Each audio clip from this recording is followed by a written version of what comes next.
The evil doppelganger is an age-old trope that has been incorporated in comics for decades now. From evil versions that exist on alternate Earths to sinister clones that were created solely to bring down our beloved superheroes, both Marvel and DC have had their fair share of carbon copy villains that have appeared in some of our favorite panels over the years, and sometimes they even outshine the hero that they are inspired by. So today we are taking a closer look at them with our list of the top 10 evil doppelgangers cooler than the heroes. But before we begin, I'm joined by a very special guest today from our brand new sister channel Beyond the Screen, Jocelyn. So who is your favorite superhero? I think I'm gonna have to go with Wonder Woman. Good choice. On this one. I mean, girl power. Oh right? Yeah, for sure, for sure. She's awesome. I think mine might be Spider-Man. It used to be that's Batman. fair. You know, when I was younger, Spider-Man was my go-to. Yeah. I think because all the movies. But. Yeah. Oh, Tobey Maguire. That was another time.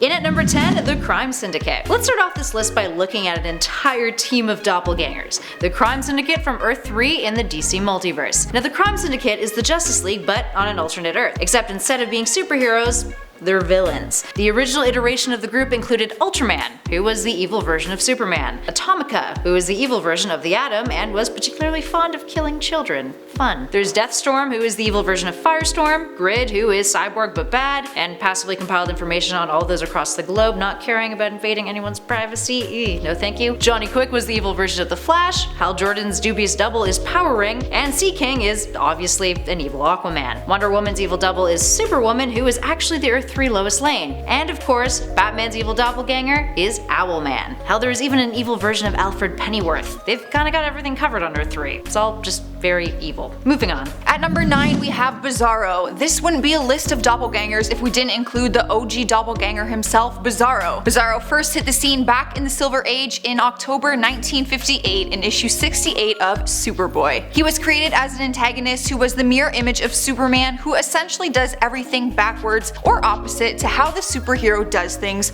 or perceives things. The character was a play on Frankenstein's monster, a teen version to combat Superboy, which was later adjusted into an adult version. According to the writers who first penned that adult version of the character in a newspaper comic strip, Alvin Schwartz, I quote, "I was striving, you might say, for that mirror image, that opposite, and out of the machine which would reveal the negative Superman came the mirror image, always remembering that in a mirror everything is reversed." 2 years after BIZARRO's initial appearance in DC Comics, the publisher expanding on his story, creating BIZARRO World, which first appeared in Action Comics issue 263. It's a cube-shaped planet that BIZARRO calls home, along with other BIZARRO versions of Superman and other heroes in the DC universe, including BATZARRO, the world's worst detective. Up next, number 8, Dark Beast. During Marvel's Age of Apocalypse crossover story event back in 1995, we got to see a timeline in which Magneto formed the X-Men instead of Charles Xavier, all while Apocalypse was basically the supreme ruler of that Earth. Hank McCoy, one of the founding members of the X-Men, was still that, but his origin story had changed quite a bit. He was a mad scientist who worked for Apocalypse and conducted a bunch of terrible and dehumanizing experiments on his test subjects. Now at some point he traveled back to the main 616 universe and pretended to be,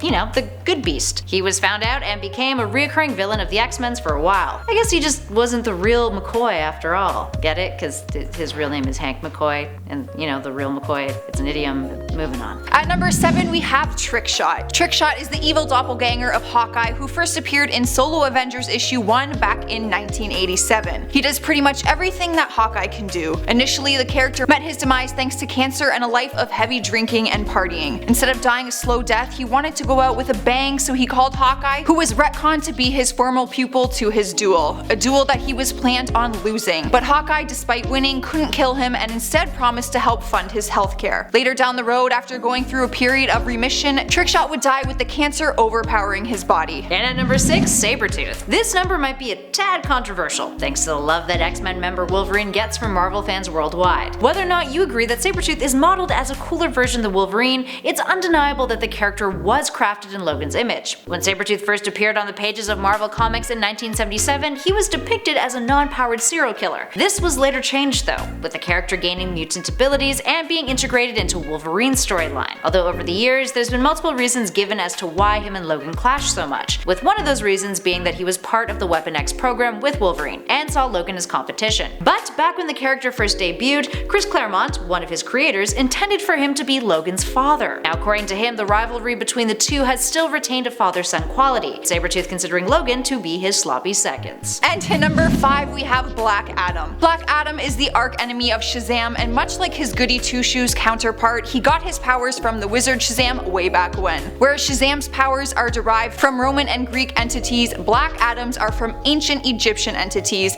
each letter of the word Shazam representing a specific power. Shu for stamina, Haru from swiftness, Aman for strength, Zehuti for wisdom, Atan for power, and lastly Mayhan for courage.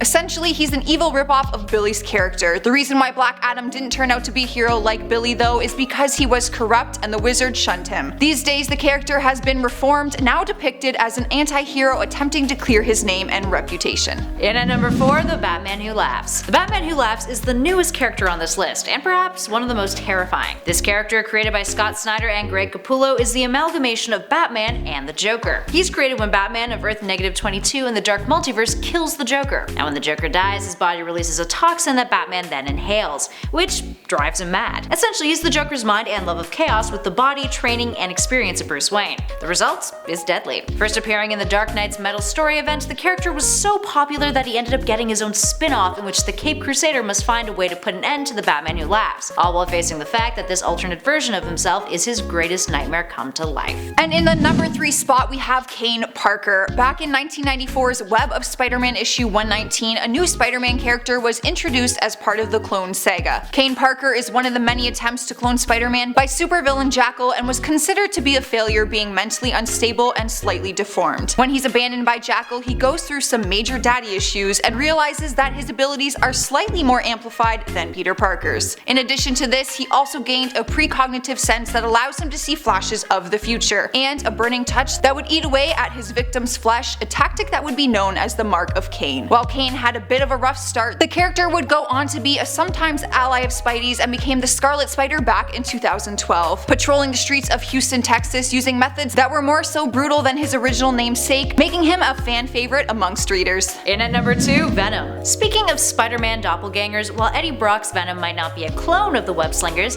he sure does share a lot of similarities to the superhero. What makes Venom arguably cooler is that the character was expanded to be more than what his association to Spider-Man initially made him. Let's jump back for a sec though. Venom first appeared in the Amazing Spider-Man issue 252 back in 1984, but he wasn't the Venom that we know and love now. Instead, he was an alien costume that Peter Parker puts on during Secret Wars when his gets damaged. It's soon revealed that it is a sentient alien attempting to use Peter as a host, and the Fantastic Four aid Peter in getting rid of it. Then, 2 years later, Venom would return in his full form, with Eddie Brock being his host and the two going after Peter Parker. Brock had his own vendetta against Parker, and Venom was upset for being rejected by the hero. Since, Venom has gone through a few other hosts, but Eddie is always his mainstay. He's become an anti-hero in his own right, and has even teamed up with Spider-Man on occasion. In the number 1 spot we have Reverse Flash. There have been plenty of characters who have taken up the mantle of the Reverse Flash over the years. An obvious foil to the Scarlet Speedster, Reverse Flash first debuted back in the Flash Comics issue 104 in 1949. Back then he was known as the Rival or as Rival Flash. Needless to say, his current name is still just as on the nose as the persona's previous one. The first Reverse Flash, Edward Claris, recreated the same formula behind the Golden Age Flash Jay Garrick's speed formula. Later in the Silver Age, when Barry Allen took over as the new Flash, a new Reverse Flash would challenge and antagonize him. Eobard Thawne, who debuted back in 1963. The Reverse Flash gets his powers from the negative Speed Force, and his powers rival the Flash's, especially in speed. And hey, the dude is literally wearing an inverted version of the Flash's costume. If anything screams doppelganger, it's that. Alright, there we have it, friends. Do you think you have like a secret doppelganger? Like lurking somewhere? I kinda hope so. I think that'd be really cool. I think it'd be so cool, and like I would totally like, I don't know, either be like best friends with her or like make her my nemesis. I was gonna say, I think like we'd be enemies. Yeah, it'd be kind of fun. I know. You know? Yeah. Alright guys, so if you want to check out Jocelyn and her channel, it's beyond the screen, head on over there, click subscribe, like all of her videos. There's a ton of really great content on there, and hopefully we'll be doing more collabs in the future. It'll be a fun time. Cool. Anyway, thank you for watching everybody. Catch you all in the next one.